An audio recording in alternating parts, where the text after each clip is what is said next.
நேர பாஞ்சால மன்னன் துருபதனை காண்கிறார் அவனுடைய அரசவையில். ஏ துருபதா, என்ன தெரியறதா உனக்கு அப்படின்னு கேட்கிறார். துருபதன் செல்வ செருக்கு கொண்டவனாக இருந்தான். அப்படி இப்படி புருவங்களை அப்படி சுருக்கிண்டு அப்படி கோபத்தோட பார்க்குற மாதிரி பார்த்து, திடீர்னு நீங்கள் இப்படி நோ என் ஃப்ரெண்டு அது இதுன்னு என்ன தெரியறதான்னு கேட்குறது, நீங்கள் பேசுகிற விதம் இருக்குல்ல, அது உயர்ந்த வகை மக்கள் பேசுவது போல் இல்லையே அப்படிங்கிறான் துருபதன். இவருக்கு எப்படி இருக்கும்? பலர்னு அரைஞ்சா மாதிரி இருக்கும் இல்லை?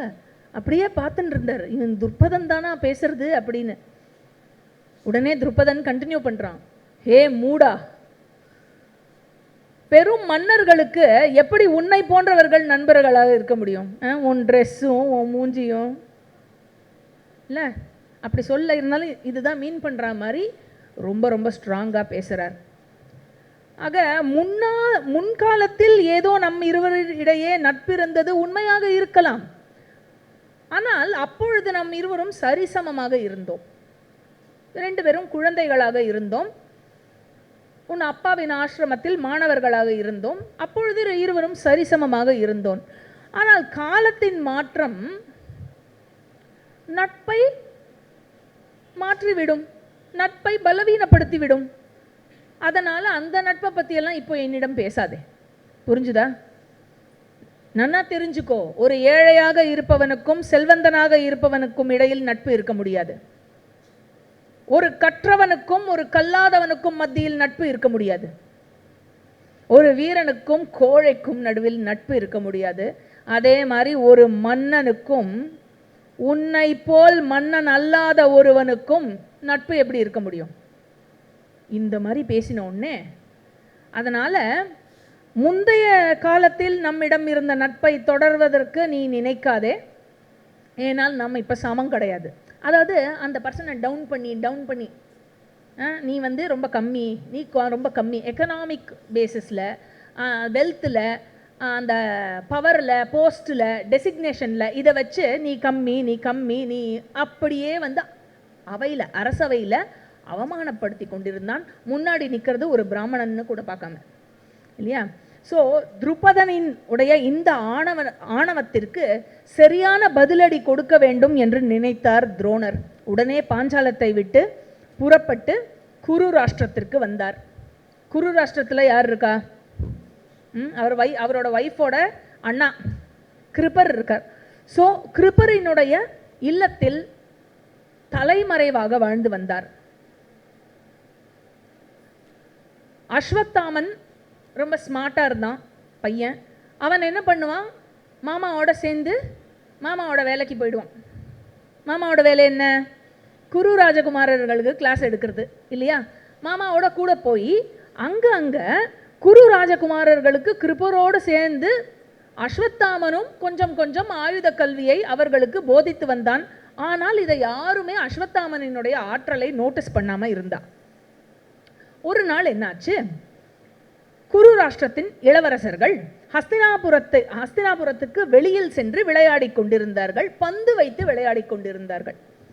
அப்பொழுது என்னாச்சு? விளையாடி கொண்டிருக்கும் பொழுது அந்த பந்து அடித்த வேகத்தில் எங்கேயோ உருண்டு போய் ஒரு கிணற்றுக்குள் விழுந்தது, ஒரு பாழுங்கிணற்றுக்குள் விழுந்தது. காய்ந்த நீரற்ற கிணறு அப்படிங்கிறார் வைஷம்பாயனர். அங்கு விழுந்தது. அப்போ என்னாச்சு? இவர்கள் என்ன செய்தார்கள்? பந்து விழுந்துருத்தோ உடனே தங்களால் இயன்ற வரை எல்லா முயற்சியும் எடுத்துக்கொண்டு அந்த பந்தை மீட்டெடுப்பதற்காக ட்ரை பண்ணிட்டு வந்தா. எப்படி எடுத்து பார்த்தாலும் அந்த பந்தை மீட்டெடுக்க முடியவில்லை. எல்லாம் ராஜகுமாரா, எல்லாம் க்ஷத்ரியா, ஒரு பந்தை மீட்க முடியல அப்படின்னு அவளுக்கே ஒரு மாதிரி ஒருத்தர் அப்படி பார்த்து அப்படின்னு ஒருத்தர் மூஞ்சிய பார்த்து தன்னுடைய ஆற்றல் இன்மையை நினைத்து வெக்கப்பட்டு கொண்டிருந்தார்கள்.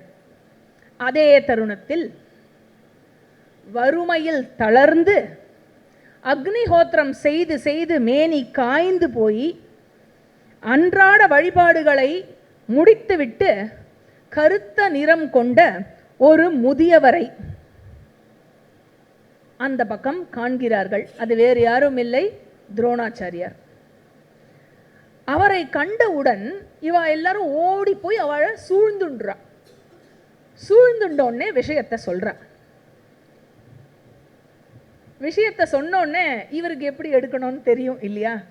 எவ்வளோ ஆழமான பாழுங்கணறு, அதில் ஒரு பந்து விழுந்துடுத்து, அந்த பந்து எடுக்கணும் இப்போ. சரியா? இவர் தன்னுடைய திறமையை நினைத்து தனக்குள்ளேயே புன்னகைத்து விட்டு இவர் சொல்றார், உங்களுடைய க்ஷத்ரிய பலத்திற்கு இது ஒரு அவமானம். எல்லோரும் இளவரசர்கள் தானே, இது உங்களால் முடியவில்லையா அப்படின்னு கொஞ்சம் அவளுக்கு ஃபயர் ஏற்படுத்துறார். உள்ளுக்குள்ள அந்த ஆசை வரணும்ல, நான் தெரிஞ்சுக்கணும், இந்த வித்யாலாம் நான் கற்றுக்கணும் அப்படின்னு அந்த தீயை மூட்டி விடுகிறார். ஒன்று பண்ணலாம், இன்று ஒரு நாள் இரவு எனக்கு நீங்கள் சாப்பாடு கொடுப்பேள் அப்படிங்கிறதுக்கான உறுதியை நீங்கள் அளித்தீர்கள் என்றால் அந்த பந்து மட்டும் அல்லாமல் இதோ என் கையில் நான் போட்டிருக்கும் மோதிரத்தையும் விட்டெறிகிறேன், ரெண்டுத்தையும் சேர்த்து மீட்டெடுக்கிறேன் அப்படின்னு ஒன்று யுதிஷ்டிரர் இன்ஸ்டன்ட்டாக சொல்கிறார். ஓ பிராமணரே, கிருபாச்சாரியாரின் அனுமதியுடன் நீங்கள் கேட்டதை இன்று ஒரு இரவல்ல காலத்திற்கும் நீங்கள் பெறுவீர்கள், அதனால எங்களுக்கு ஹெல்ப் பண்ணுங்கோ அப்படின்னு உறுதி அளித்தவுடன் துரோணர் என்ன செய்கிறார்? புல்லை கொண்டு ஒரு ஒரு மந்திரத்தை ஏவுகிறார். ஒரு புல்லை எடுக்கிறார், மந்திரத்தை ஏவுறார். அந்த மந்திரத்தால் நேர விட்டெறிகிறார் கணத்துக்குள்ள. அந்த புல்லை மந்திரம் ஏவிய அந்த புல்லே அஸ்திரமாகி விட்டது. அதை ஏவியவுடன் அது நேர போய் அந்த பந்தை துளைக்கிறது. அப்புறம் என்ன பண்ணுறார்? அதே மாதிரி இன்னொரு புல்லை எடுத்து மந்திரத்தை ஏவுறார், மீண்டும் விட்டெறிகிறார். ஏற்கனவே போன முதல் புல்லை இது போய் துளைக்கிறது. இப்படி அடுத்து அடுத்து அடுத்து அடுத்து புற்களை மந்திரம் ஏவி விட்டதுனால இதுவே ஒரு சங்கிலி போல ஆகி அந்த பந்தை மீட்டெடுத்து விடுகிறார். இதை பார்த்த உடனே ஆச்சரியமடைந்த அந்த இளவரசர்கள் அனைவரும் அடுத்தது மோதிரம்.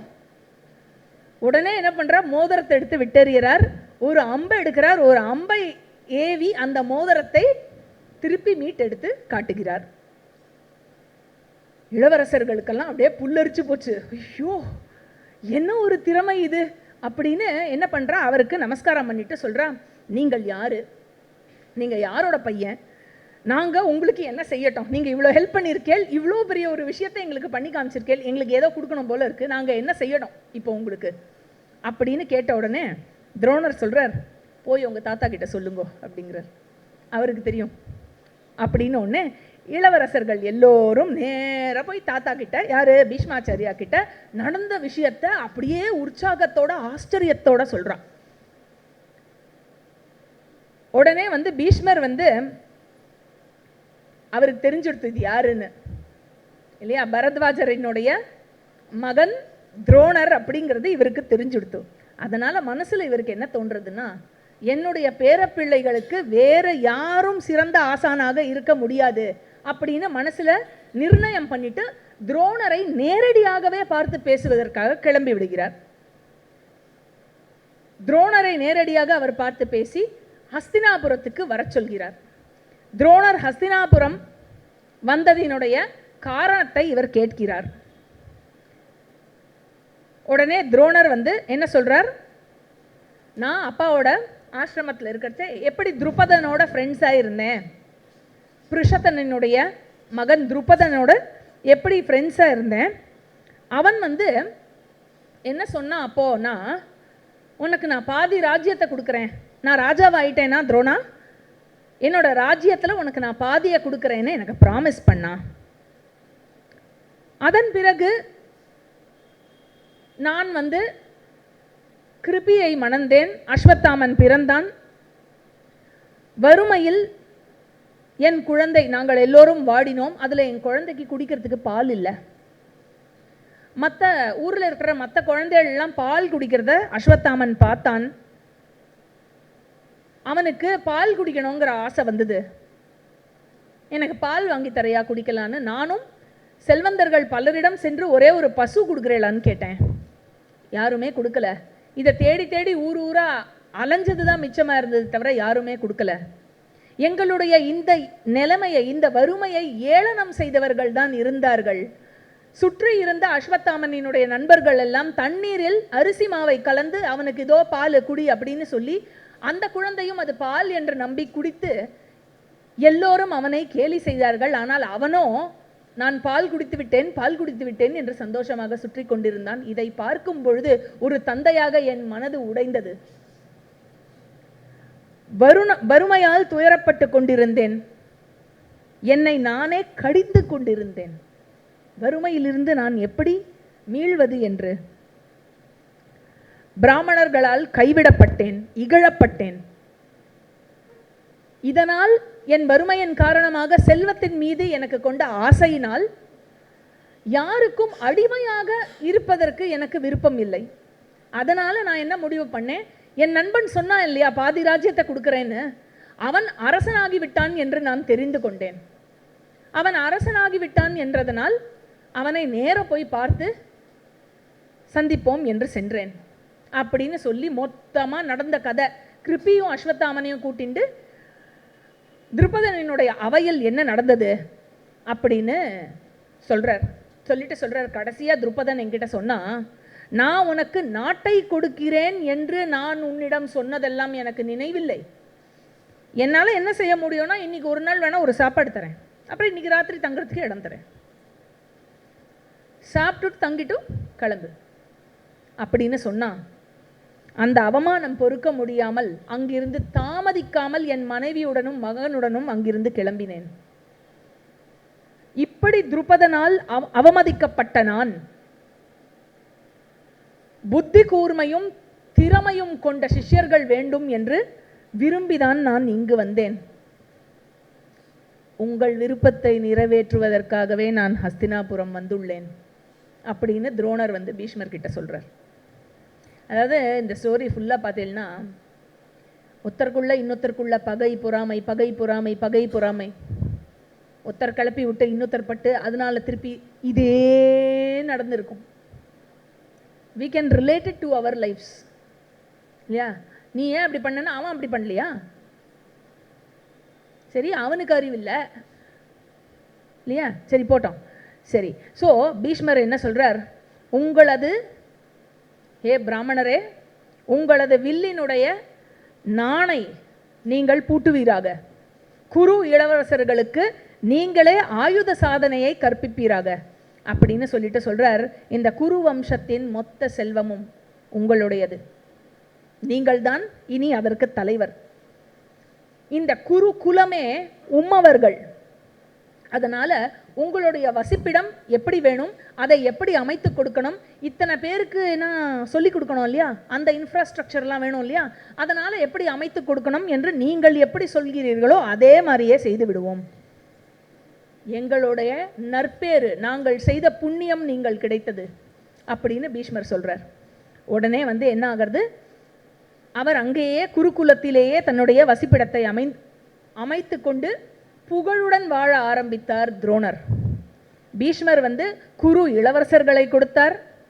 ரொம்ப ரொம்ப அழகான தூய்மையான ஒரு இடம் அவர் வீடு கட்டிக்கிறதுக்கும், அதுக்கப்புறம் நெல் மற்ற செல்வங்கள் தானியங்கள் அப்புறம் அந்த இது விலை உயர்ந்த கற்கள் அந்த மாதிரி எல்லா செல்வங்களையும் அவருக்கு கொடுத்தார். ஒரு நாள் என்னாச்சு, சிஷ்யர்களை அழைத்தார் துரோணர். அழைத்து சிஷ்யர்கள் கிட்ட சொல்றார், என்னுடைய இதயத்தில் ஒரு காரியத்தை நான் வைத்திருக்கிறேன். அதாவது நீங்கள் எல்லோரும் ஆயுத கலையில் நிபுணத்துவம் பெற்ற பிறகு நீங்கள் அந்த ஒரு காரியத்தை எனக்காக நிறைவேற்றி தர வேண்டும் என்ற உறுதியை எனக்கு நீங்கள் அளிக்க வேண்டும்.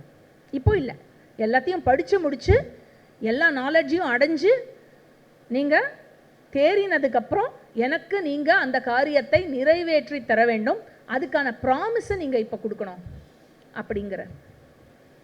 உடனே வைஷம்பாயனர் வாய்ஸ் ஓவர் கொடுக்கிறார். இவ்வாறு துரோணர் சொல்லி முடித்தவுடன் அத்தனை பேரும் அமைதியாக இருந்தார்கள். ஒரே சைலன்ஸ். அந்த சைலன்ஸுக்கு நடுவில் ஒரே ஒரு குரல், அந்த காரியம் எதுவாக இருந்தாலும் உங்களுக்காக அதை நான் நிறைவேற்றி தருவேன் அப்படின்னு ஒரு குரல். அது யாருன்னு பார்த்தா அர்ஜுனன். உடனே அவருக்கு அப்படியே மனசெல்லாம் குளிர்ந்து போய், இங்க வாடா கண்ணான்னு அவனை மார்போடு அணைத்து தழுவி கொண்டார். மீண்டும் மீண்டும் அவனை உச்சி நுகர்ந்து ஆனந்த கண்ணீர் வடித்தார். துரோணர் தெய்வீக ஆயுதங்களையும் மனித ஆயுதங்கள் அதிலும் பயிற்சியை கொடுத்தார் எல்லா இளவரசர்களுக்கும்.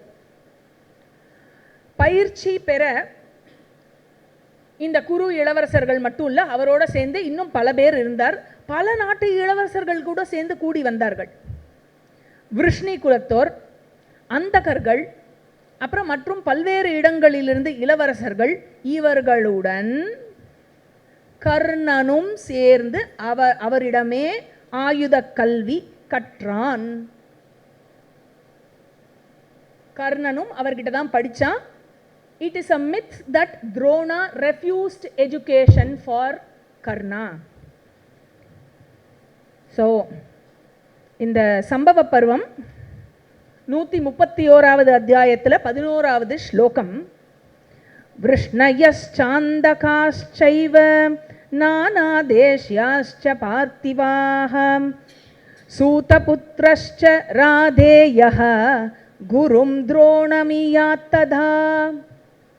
கர்ணனும் இவரிடம்தான் படித்தான். இதுதான் மகாபாரதம். சரியா? ஆனால் கர்ணன் எப்படி இருந்தான் என்றால், அர்ஜுனன் மீது பொறாமை கொண்டவனாக இருந்தான். துரியோதனனை ஆதரித்து பாண்டவர்களை எதிர்த்தே எல்லா பிஹேவியரும் இருந்தது. அனைவரை காட்டிலும் அர்ஜுனன் எப்படி இருந்தான்? அவன் மேம்பட்டு திகழ்ந்தான், முதன்மையானவனாக திகழ்ந்தான். ஆக இவனுக்கு நிகராக யாருமே வர முடியாது என்ற நம்பிக்கை வந்தது துரோணருக்கு. என்ன செய்தார் துரோணர்? மாணவர்கள் எல்லோரையும் நீர் நிரப்புவதற்காக, குடத்தில் நீர் நிரப்புவதற்காக அனுப்பி வைப்பார். எல்லாருக்கும் ஒரு குடம் கொடுத்து போய் தண்ணியை பிடிச்சுன்னு வாங்கோ. இத்தனை பேருக்கு தண்ணி பின்ன வாட்டர் சப்ளை எங்க இல்லையா? இவெல்லாம் போய் தண்ணி எடுத்துன்னு வந்து ரொப்பி வைக்கணும். இது ஒன் ஆஃப் தி ஆக்டிவிட்டி குருகுலத்தில். அப்படி ரொப்பி வைக்கும் பொழுது இவர் என்ன பண்ணார்? ஒரு ஐடியா. எல்லா மாணவர்களுக்கும் குறுகிய வாய் கொண்ட ஒரு அகல பாத்திரத்தை கொடுப்பார். அப்படின்னா என்னாகும்? தண்ணி ரொப்புறதுக்கு டைம் ஆகும் இல்லையா? அஸ்வத்தாமனுக்கு மட்டும் அகலமான வாய் கொண்ட ஒரு பாத்திரத்தை கொடுத்தார். எதற்கு அப்படின்னாக்க, இவா எல்லாரும் ரொப்பிண்டு வரத்துக்குள்ள என்னோட புள்ளைக்கு என்கிட்ட இருக்கிற எல்லா வித்யாவும் போனோம் இல்லையா? அதனால தம் புள்ளைக்கு இன்னும் அதிகமாக கற்பிக்க வேண்டும் அப்படின்னு அந்த நினைப்புடன் அஸ்வத்தாமனுக்கு அகலவாய் கொண்ட பாத்திரம், ஸோ குவிக்காக நிரப்பி கொண்டு வந்துடுவான். மற்றவாள்லாம் வரத்துக்குள்ள அந்த டைம் கேப்பில் இன்னும் கொஞ்சம் அந்த மாதிரி எக்ஸ்ட்ரா சொல்லி கொடுக்கலாமேன்னு. ஆனால் இதை அறிந்து கொண்டான் ஜிஷ்ணு. யாரு ஜிஷ்ணு? அர்ஜுனன். அர்ஜுனனுக்கு இன்னொரு பேரு ஜிஷ்ணு. அதாவது the one who has an unbroken record of victories அர்த்தம் ஜிஷ்ணு அப்படின்னாக்க. எவன் ஒருவனுக்கு முறியடிக்கப்படாத வெற்றிகளின் ஒரு பதிவேட்டை கொண்டுள்ளானோ அவன் ஜிஷ்ணு. அவன் என்ன பண்ணா, அந்த பாத்திரத்தில் தண்ணி ரொப்பணும், அவ்வளவுதானே. இதுக்கு நதிக்கு போனோம், அவளோட சேர்ந்து போய் ஒரு வருணாஸ்திரத்தை போட்டால் ரொம்பிட்டு போகிறது பாத்திரம். அதனால வருணாஸ்திரத்தால் பாத்திரத்தை ரொப்பி விட்டு அஸ்வத்தாமன் எவ்வளவு விரைவா சென்றானோ அஸ்வத்தாமன் கூடவே இவன் சென்று விட்டான். சென்று விட்டதுனால வந்துட்டியா, சரி வா, வேற என்ன பண்றது, சேர்த்தே சொல்லி கொடுத்தார். அதனால அஸ்வத்தாமன் கற்றுக்கொள்ளும் பொழுதே அனைத்தையும் இவனும் கற்றுக்கொண்டான். குரு சேவையில் அனைவரையும் விஞ்சி இருந்தான். அதனால சீக்கிரமாவே குருவுக்கு ரொம்ப ரொம்ப ரொம்ப ரொம்ப பிடித்தவனானான். உடனே ஒரு நாளைக்கு துரோணர் என்ன பண்ணார்? சமையல்காரரை கூப்பிட்டார். சமையல்காரரை ரகசியமாக கூப்பிட்டார். அர்ஜுனனுக்கு தெரியப்படாது கூப்பிடுறது. அதனால ரகசியமாக கூப்பிட்டு, அப்பா, ஒருபோதும் அர்ஜுனன் உணவு உட்கொள்ளும் பொழுது விளக்கு அணையக்கூடாது, அதை பார்த்துக்கோ. அப்புறம் இதை நான் உன்கிட்ட சொன்னேன்னு அர்ஜுனன் கிட்ட சொல்லிடாத அப்படின்னார். அவ்வாறு அவன் பார்த்து கொண்டே வந்தான். சொல்லியிருக்காரே, பாஸ் சொல்லியிருக்கார், என்னால் செய்யணும், கவனமாக பார்த்து கொண்டே வந்தார் அந்த சமயக்காரர். ஆனால் ஒரு நாளைக்கு என்ன எடுத்து வேகமாக வீசிய காற்றினால் எல்லா விளக்கும் அணைந்து போன. அப்போ என்ன ஆகிடும், சாப்பிட்ற டைனிங் ஹால் வந்து ஃபுல்லாக கும் இருட்டு. ஆனால் சாப்பிட்டுன்னு இருக்கா, எல்லாரும் சாப்பிட்டு தான் இருக்கா. ஆனால் அர்ஜுனனுக்கு மட்டும் இந்த இருட்டிலும் எந்த ஒரு உதவியும் இல்லாமல் அந்த பழக்கத்தினாலேயே அவனோட வலது கையானது வாய்க்கு சென்று கொண்டிருக்கிறது இல்லையா. வெளிச்சமே இல்லாட்டி கூட வெறும் பழக்கத்தினால் அவன் மிஸ் பண்ணல, இப்படியெல்லாம் போட்டுக்கல, இப்படி கரெக்டாக. அப்போது பழக்கத்தினால நான் இதை வந்து கரெக்டாக மிஸ் பண்ணாமல் பண்ணுறேன்னாக்க இருட்டில் ஏன் நான் ஆயுத பயிற்சி பண்ணக்கூடாது அப்படின்னு சொல்லிட்டு என்ன பண்ணா, உடனே போய் அன்று முதல் இரவெல்லாம் ஆயுத பயிற்சி செய்தான் இருட்டில். ஆக என்ன எடுத்து ராத்திரியில எல்லா அம்சையும் அடங்கினதுக்கு அப்புறம் ஜூம் ஜூம் ஜூம் அப்படின்னு சத்தம் கேட்கும். எங்கேயோ யாருக்கு, துரோணருக்கு கேட்கும். மற்றவன்லாம் தூங்கியிருப்பான் இல்லையா. துரோணருக்கு மட்டும் இந்த சத்தம் கேட்டோன்னே, துரோணருக்கு என்ன தெரியுமே இது அர்ஜுனனோட வில்லாச்சே அப்படின்னு அந்த நானுடைய சத்தத்திலேயே இவர் அர்ஜுனன் என்று அறிந்து கொண்டு நேராக போய் பார்த்தாராம். அவன் பண்ணுற அந்த ப்ராக்டிஸை பார்த்து எந்த டீச்சருக்கு தான் வந்து சந்தோஷம் வராது இதை பார்த்து இல்லையா. அதனால் அவனை வந்து வாரி அணைத்து கொண்டு உச்சி நுகர்ந்து அவர் என்ன பண்ணார், அர்ஜுனா உனக்கு இன்று ஒரு உண்மையை சொல்கிறேன்.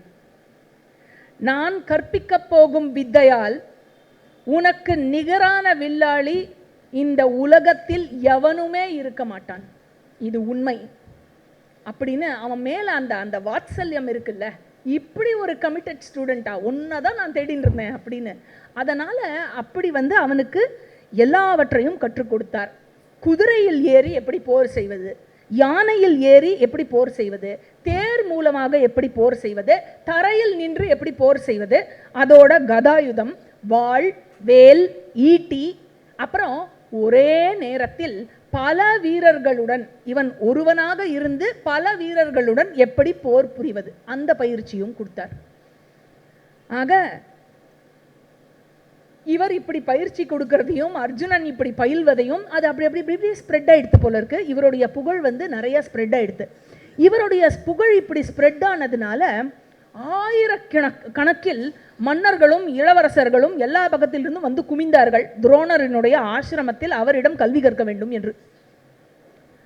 அதோடு சேர்ந்து நிஷாத நாட்டு மன்னனான ஹிரண்ய தனுஷுன்னு ஒருத்தர் இருந்தார். அந்த மன்னனினுடைய மகன் இளவரசன் ஏகலவ்யன், அவனும் வந்திருந்தான்.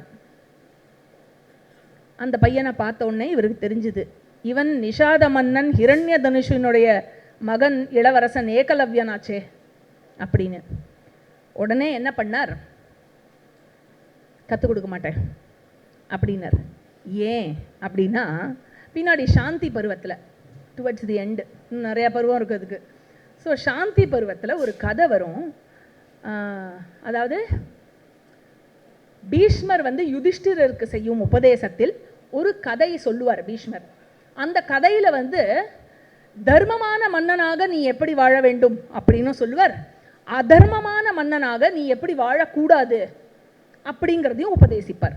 அதில் அதர்மமான மன்னனாக நீ எப்படி வாழக்கூடாதுங்கிறதுக்கு வேண அப்படிங்கிற ஒரு ராஜாவை உதாரணமாக காட்டி அவர் சொல்வார். இந்த வேணங்கிற ராஜா அவன் வந்து மிக மிக அதர்மமானவன். எல்லாரையும் ரொம்ப டார்ச்சர் பண்ணி பிராமணர்களிடமிருந்து செல்வத்தை எல்லாம் பற்றி அவர்களையும் டார்ச்சர் பண்ணி அந்த மாதிரி ரொம்ப ரொம்ப கொடுமையான ஒரு மன்னனாக இருந்தான், கொடுங்கோல் மன்னனாக இருந்தான். அப்பேற்பட்ட அதர்மமான எல்லா விதமான அதர்மங்களையும் புரிந்து வந்தான். அப்பேற்பட்ட அதர்மமான மன்னனை ரொம்ப பவர்ஃபுல்லாகவும் இருந்ததுனால அவனை வீழ்த்துவதற்கும் வழி தெரியாமல் என்ன செய்தார்கள், பிராமணர்கள் தங்களுடைய தவத்தினால் மந்திரத்தினாலேயே அவனை அந்த அதர்மியை கொன்றார்கள். அப்படி மந்திரத்தினால், எந்த அஸ்திரமும் இல்லாமல் மந்திரத்தினால் அவன் கொல்லப்பட்ட பொழுது என்னாச்சா, the negative part of him இருக்குல்ல, அந்த வேணாங்கிற ராஜாவினுடைய அந்த நெகட்டிவ் பார்ட் வந்து இது அங்கே வரும். ஆக்சுவலி இங்கே வரவே இல்லை, இந்த ஆதி பருவத்தில் இது சொல்லப்படலை, அங்கே சொல்லப்படும் இந்த கதை. பட் நான் இதை வந்து இந்த இடத்துல ஒரு ரெஃபரன்ஸ்க்காக சொல்கிறேன். இந்த வேணாங்கிற அரசனினுடைய அந்த நெகட்டிவ் சைடு நிஷாத குலமாக உருவெடுத்ததாம். நிஷாத குலம் அப்படிங்கிறது ஒரு ட்ரைபல் குலம். அதாவது அவர்கள் வந்து ஒரு பர்டிகுலர் தேசத்தில் இல்லாமல் எல்லா இடத்திலும் கூட அவர்கள் இருப்பார்கள், எல்லா இடத்திலும் சூழ்ந்திருப்பார்கள், நிறைய அதர்மம் செய்தவர்கள். ஆக அப்படி இருந்தபோது உங்களுக்கு ஞாபகம் இருக்கான்னு தெரியல, கருடன் வந்து அமிர்த கலசத்தை எடுப்பதற்காக ஸ்வர்க்கத்துக்கு செல்லணும் அப்படிங்கிறச்சு, அம்மா பசிக்கிறதே நான் என்ன பண்ணட்டோங்கிற போது வினதா சொல்லுவா, நீ போகிற வழியில் நிஷாதர்களினுடைய ஒரு இடம் இருக்கும், அந்த இடத்துல இருக்கிற அந்த நிஷாதர்கள் எல்லாம் அதர்மிகள், நீங்கள் உனக்கு பசி தீர்ற வரைக்கும் அவளை சாப்பிட்டுக்கோ அப்படின்னு சொல்லுவேன். ஞாபகம் இருக்கா? ஸோ இந்த நிஷாதர்கள் வந்து அதர்மிகளாக இருந்தார்கள். ஆக அப்படிப்பட்ட அந்த குலத்தை சேர்ந்த ராஜா ஹிரண்ய தனுஷு, ஹிரண்ய தனுஷினுடைய மகன் Ekalavya, tribal king, tribal Prince. சரியா? ஆக இவனை பார்த்தவுடன் இவாளுக்கு சொல்லித்தரது எல்லாத்தையும் இவனுக்கும் சொல்லி தந்தா, ஏற்கனவே என்னன்னா நிஷாத குலம் இருக்கு இல்லையா, அந்த நிஷாத ராஜ்யத்துக்கும் குரு ராஜ்யத்திற்கும் ஃப்ரெண்ட்ஷிப்லாம் கிடையாது. எப்படி ஒரு அதர்மியோட ஃப்ரெண்ட்ஷிப் வச்சுக்க முடியும் இல்லையா? ஃப்ரெண்ட்ஷிப் இல்லாத போது ஒரு எனிமி கண்ட்ரிக்கு உன்னுடைய ஆர்மி சீக்ரெட்ஸை எப்படி நீ சொல்லி தருவ? இல்லை, எப்படி சொல்லி தருவோம்? பாகிஸ்தான்லேருந்து ஒரு பையன் வரான்னு வச்சுக்கோங்க, பாகிஸ்தான்லேருந்து ஒரு பையன் வந்தானா நம்மளுடைய டிஃபென்ஸ் ட்ரைனிங் அகாடமிக்குள்ளே அவனை சேர்த்துக்கலாமா? சேர்த்துக்கூடாதா? ஏன் கொஞ்சம் பேர் தான் சேர்த்துக்கூடாதுங்க, மற்றவாள்லாம் சேர்த்துக்கலான்னு சொல்கிறலாம்? டவுட் இருக்கா அதில்? ஆக அவன் என்ன பண்ணா, நான் சொல்லித்தர மாட்டேன் அப்படின்னு சொன்ன உடனே அவரை வணங்கி விட்டு இவன் சென்று விட்டான். அதுக்கப்புறம் துரோணருடைய களிமண் வடிவம் ஒன்றை செய்து வைத்து கடுமையான ஆயுத பயிற்சியை இவன் மேற்கொண்டான். நானும் புரட்டி பார்த்துட்டேன் இந்த அத்தியாயத்தை. எங்கேயுமே வந்து அவன் லோ காஸ்ட்டுங்கிறதுக்காக அவர் ரிஜெக்ட் பண்ணார் அப்படின்னு எங்கேயுமே வைஷம்பாயனரும் சொல்ல, வியாசரும் எழுதலை. ஒரு இடத்துல கூட ஒரு வார்த்தை கூட அந்த மாதிரி இல்லை. சரியா? எங்கேருந்து தான் இப்படி ஒரு ட்விஸ்ட் கொடுத்தாலோ, எப்படி ஒரு கலர் கொடுத்தாலோ இந்த கதைக்கு, அதுவும் வந்து உறக்க சொல்லி சினிமாவாக எடுத்து சீரியலாக எடுத்து எல்லார் மனதிலும் என்னவோ துரோணர் வந்து ஒரு காஸ்ட் இது பிடிச்சவர், அவர் வந்து தான் பிராமணன், அவன் வந்து ட்ரைபல் பர்சன், அதனால் அவனுக்கு சொல்லிக் கொடுக்கக்கூடாது அப்படின்னு அவர் முடிவெடுத்தாராம். அவனுக்கு சொல்லிக் கொடுக்கவில்லையாம். என்ன ஒரு கதை! அப்படிலாம் எதுவுமே இல்லை. சரியா? சரி, இவன் வந்து என்ன செய்தான், அந்த மாதிரி அவருடைய களிமண் வடிவத்தை வைத்துக்கொண்டு இவன் வந்து எல்லா ஆயுத பயிற்சியும் மேற்கொண்டான். ஒரு நாளைக்கு என்னாச்சு, இந்த இளவரசர்கள்லாம் இருக்கா இல்லையா, இளவரசர்கள்லாம் இன்க்ளூடிங் கர்ணா ஆல்சோ, இளவரசர்கள்லாம் ஒன்லி இளவரசர்கள்ல அவளோட கூட சேர்ந்து இன்னும் கொஞ்சம் பேருக்கு வார் ட்ரைனிங் கொடுப்பாள்ல, அதுலேருந்து ஒருவன் தளபதி ஆக வேண்டும், அதுலேருந்து ஒருவன் இந்த தலைவன் அந்த தலைவன், நிறையா ஹெட்ஸ் எல்லாம் இருப்பாள், நிறையா கமாண்டர்ஸ் இருப்பா, அதெல்லாம் இருப்பா இல்லையா. It's a big military. ஆக அப்படி வந்து எல்லாருக்கும் ட்ரைனிங் கொடுக்கணும். பொதுவாக எல்லாரையும் சேர்த்து இளவரசர்கள்னு வச்சுப்போம். சரியா? ஸோ இந்த இளவரசர்களுக்கெல்லாம் என்ன பண்ணா இவாள்லாம் அப்படின்னாக்க, துரோணரினுடைய அனுமதியை பெற்று காட்டில் போய் கொஞ்சம் வேட்டையாடிட்டு வருவோம் அப்படின்னு சொல்லி தேரில் ஏறி கிளம்புறான். அப்போ என்ன ஆகுது, நீங்கள் போகிறீங்களா, வேட்டைக்கு போகிறீங்களா, நானும் வரட்டுமா அப்படின்னு யாராவது ஒருத்தர் அந்த ஆசிரமத்தில் ஒர்க் பண்ணுறா, இவளுக்கு ஃப்ரெண்ட்ஸாக இருப்பாள்ல, அந்த மாதிரி வந்து ஒரு வேலைக்காரன் இவர்களோட ரொம்ப ஃப்ரெண்ட்ஸு. என்ன, அந்த வேலைக்காரனுக்கு ரொம்ப ஆசை இவளோட போகணுன்னு, அதனால் அப்படியா இருக்குன்னு நினைக்கிறேன், அதனால தானே கிளம்பி போயிருக்கார். உடனே அந்த வேலைக்காரன் சொல்கிறார், இரு நான் நாயை தனியாக விட்டு வந்தேன்னா அது பாவம் தேடும், ஆனால் அதையும் கூட்டின்னு போயிடுவோம் அப்படின்னு அவனோட நாயையும் கூட்டிக் கொண்டு இவர்களுடன் காட்டுக்கு செல்கிறான். அப்போ என்ன ஆகுது, அங்கே போய் ஒரு இடத்துல தேரெல்லாம் பார்க் பண்ணிவிட்டு இவ இப்படி போயின்னு இருக்கான். எதை வேட்டையாடுவதற்கு எதை ஒரு விஷயம் கிடைக்கணும் இல்லையா, அதை தேடி உலவி கொண்டிருந்தார்கள். இந்த நாயும் என்ன பண்ணிட்டு அது பாட்டுக்கு தானா அது உலவின் இருக்கு. அப்போ என்னாச்சு, இது உலவி என்ன ஆயிடுத்து, ஏகலவ்யனுடைய அந்த காம்பவுண்டுக்குள்ளே போயிடுத்து. காம்பவுண்டுக்குள்ளே போன உடனே இந்த ஏகலவ்யன் அவன் அந்த ஆயுத பயிற்சியில் சரமாரியாக கணைகளை தொடுத்து கொண்டிருந்ததை இது பார்த்தது. இதுக்கு ஒன்றும் புரியலை, இவனை பார்த்தாலே வினோதமாக இருக்கானே அப்படின்னு இவன் பண்ணுறதையும் பார்த்து இது ஒரு மாதிரி பயந்துதான் என்னன்னு தெரியல, உறக்க இது குறைக்க ஆரம்பித்து விட்டது. இது நிறுத்தாமல் குறைத்துன்னு இருக்கும்போது ஏகலவ்யனுக்கு அது அவனுக்கு ஒப்புமையில் இல்லை. அதனால் என்ன பண்ணான், ஒரு 5 கணைகள்னு நினைக்கிறேன், ஆமாம் 5 கணைகளை எடுத்து கடன்னு தொடுத்து அதோட வாய்க்குள்ள ஏவி அது சொருகிடுத்து வாயில். ஆக 7 கணைகள், அதனுடைய வாய்க்குள் 7 கணைகளை அனுப்பி அடித்து விட்டான். அது என்ன ஆயிடுத்து, வாய் ஃபுல்லாக இப்போ நேராக போய் தொண்டையில் குத்திருக்கும் இல்லையா அதுக்கு. அதனால் அது அப்படியே நேராக தன்னுடைய மாஸ்டரை தேடிட்டு போகும், அந்த வேலைக்காரனை தேடிட்டு போகும். அப்படியே தேடிண்டு அழுதுண்டு அது போயின்னு இருக்கிறச்சு என்னாச்சு, இந்த குரு இளவரசர்கள்லாம் பார்த்தா எப்படிப்பா இந்த மாதிரி ஒரு இது அப்படின்னு பார்த்த உடனே எப்படி அந்த அம்பானது ஏவப்பட்டு அது எப்படி அந்த நாயினுடைய வாயையும் தொண்டையையும் தைத்தது என்பதை கண்ட அர்ஜுனன் இவனை காண வேண்டும் என்று எல்லோரும் இவனை தேடி சென்றார்கள். அப்பொழுது இவன் எப்படி இருந்தானா, ஏகலவ்யன் கடும் முகம் கொண்டவனாக இருந்தான். பார்த்தாலே பயங்கரமா இருந்தான். அப்போ இந்த குரு இளவரசர்கள்லாம் அவனை பார்த்து நீ யார் அப்படின்னு கேட்குறான். உடனே இவன் சொல்றான், நான் ராஜா ஹிரண்ய தனுஷினுடைய மகன் ஏகலவ்யன், எல்லா விஷயத்திலும் நிபுணத்துவம் பெற்ற ஆச்சாரியா துரோணரினுடைய சிஷ்யன் அப்படிங்கிறான்.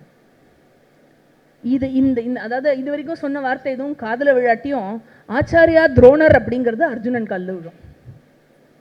இதை கேட்டவுடனே துரோணரினுடைய சிஷ்யனா, இவ்வளவு நிபுணத்துவம் பெற்றவனா அப்படின்னு சொல்லிட்டு இவன் நேர துரோணருக்கு கிட்ட போறான்.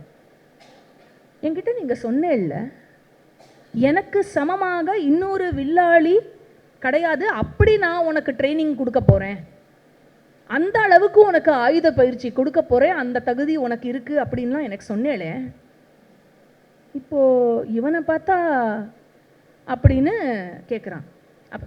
பொய் சொல்லிட்டேலா என்கிட்ட, சும்மா சொன்னேளா என்கிட்டங்கிற மாதிரி அவன் கேட்குறான். நான் நம்பினே இல்லை, நீங்கள் சொல்லும்போது சந்தோஷமாக இருக்கும்ல, நம்ம அந்த அளவுக்கு நம்ம குவாலிஃபைடாக, நான் என்னுடைய டீச்சர் இதை சொல்லியிருக்கா அப்படின்னா, யாரை நான் தெய்வமாக மதிக்கிறேனோ அவள் இதை சொல்லியிருக்கா என்ன அப்படின்னா அவ்வளோ சந்தோஷமாக இருக்கும். ஒரு சென்ஸ் ஆஃப் பிட்ரேயல் மாதிரி இருந்து அவர்கிட்ட கேட்குறான். துரோணருக்கும் ஒரு நிமிஷம் ஒன்றும் புரியலை, வா போகலாம் அப்படின்னு போகிறார். அதே இடத்திற்கு ஏகலவ்யன் என்ற இடத்திற்கு செல்கிறார். உடனே ஏகலவ்யன் வந்து துரோணரை பார்த்தவுடன் சாஷ்டாங்கமாக விழுந்தெழுந்து நமஸ்காரம் செய்து அவரை வணங்குகிறான். உடனே துரோணர் கேட்குறார், நீ என்னுடைய சிஷ்யனாக இருக்கிறாய், இப்படி இருப்பதற்கு நீ கற்ற கல்விக்கு எனக்கு நீ குருதட்சிணை கொடுக்கணுமே. என்ன கேட்டாலும் கொடுக்குறேன், உன் வலது கை கட்ட விரல். யோசிக்காம எந்த ஃபீலிங்கும் இல்லை, ஐயோ இப்படி கொடுக்குறாரு என்ன, வலது கை கட்ட விரலை அறுத்து கொடுக்கிறார். எவ்வளவு கொடூரமானவர் துரோணாச்சாரியா. ஒரு பிராமணராக இருந்ததனால் ஒரு ட்ரைபலை கல்வி கற்கிறதுக்கு முதல்ல அவர் வந்து அனுமதியும் கொடுக்கவில்லை, கல்வியை வந்து டினை பண்ணார் ஒரு ட்ரைபுக்கு.